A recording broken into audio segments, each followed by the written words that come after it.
Most gardeners, make the same mistake over and over. They water their beds every single day, or at least several times a week, thinking that's the only way to get consistent growth. What they don't realize is that this constant watering can actually ruin the soil structure over time.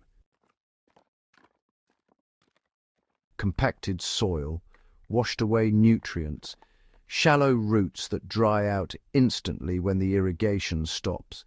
These are all real consequences I've seen in raised beds, backyard gardens, and even in controlled hydroponic setups. If you're serious about growing resilient, high-yielding food, you need to stop treating water like the main ingredient and start thinking about what the soil itself can do. By the way, if you're here to see practical, no-fluff advice that actually works, subscribe now. I test everything I talk about in real gardens, so you know it's grounded in results, not theory. Here's the harsh truth. When you water constantly, you're training your plants to rely on you instead of the soil. Shallow roots form because water is always at the surface, and soil microbes, which are essential for nutrient cycling, struggle in constantly soggy conditions. I've seen raised beds that looked lush at first, then became lifeless by mid-season because the microbes were starved of oxygen, and the plants had roots that couldn't reach deep nutrients. Soil is a living system, not a sponge to be soaked. Once I realized that, I started experimenting with letting beds dry out between watering, and the results were honestly eye-opening. You can't just go cold turkey and expect everything to thrive, especially if your soil is heavy clay or very sandy. I start by reducing watering frequency over a 2-week period. For example, if I previously watered every day, I move to every 3rd day for the first week, then every 5th day. During this time, I monitor plant leaves and soil moisture at the root zone, not just the surface, and you'll often see that the soil feels dry on top, but still retains water deeper down. In hydroponics, I reduce feed intervals slightly, which encourages roots to explore and absorb nutrients more efficiently. The key is gradual adaptation. Plants respond to stress, but only if it's controlled and predictable. Of course, this method isn't for every situation. If you have extremely sandy soil, sudden drought stress can still kill sensitive seedlings. Heavy clay soils take longer to adapt, and some crops like lettuce or basil may need supplemental watering until roots establish. But, in general, the payoff is huge. Healthier, deeper-rooted plants, stronger microbial activity, and soil that literally holds its own. In my raised beds, I've reduced irrigation by 50% while increasing yield simply by letting the soil regulate itself.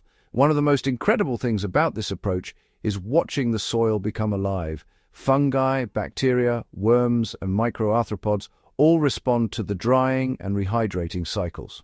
I've seen worms move closer to the surface after rain, then retreat deeper as the soil dries, mixing organic matter and aerating naturally.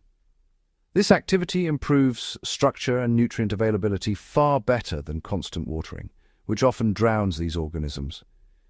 Even in hydroponic substrates, allowing slight dry cycles encourages beneficial microbial growth that aids nutrient absorption, which is something most gardeners overlook. Start small. Pick a bed you can experiment on without risking your main crops. Improve the soil with compost and mulch, plant a cover crop if possible, and reduce watering gradually. Monitor root depth, leaf color, and soil texture. You'll quickly see the difference between soil that's working for your plants and soil that's just being soaked. In raised beds, a bucket of compost mixed with chopped leaves and a 2-inch mulch layer is enough to create the effect. In a small backyard plot, a handful of chopped organic matter plus careful mulching can work wonders.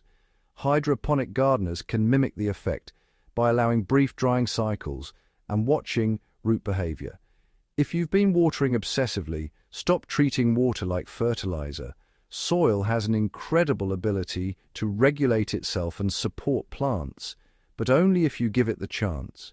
Reducing watering strengthens roots, revives microbial life, and creates resilient, productive beds.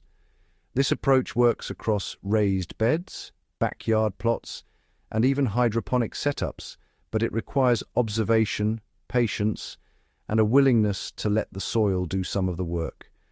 If this video gave you actionable insight that can actually improve your garden, subscribe to the channel. I test everything I talk about in real gardens, not theory, so your plants will benefit from practical strategies, not hype. Share this video with friends who want stronger roots, healthier soil, and higher yields. Your soil and your harvest will thank you.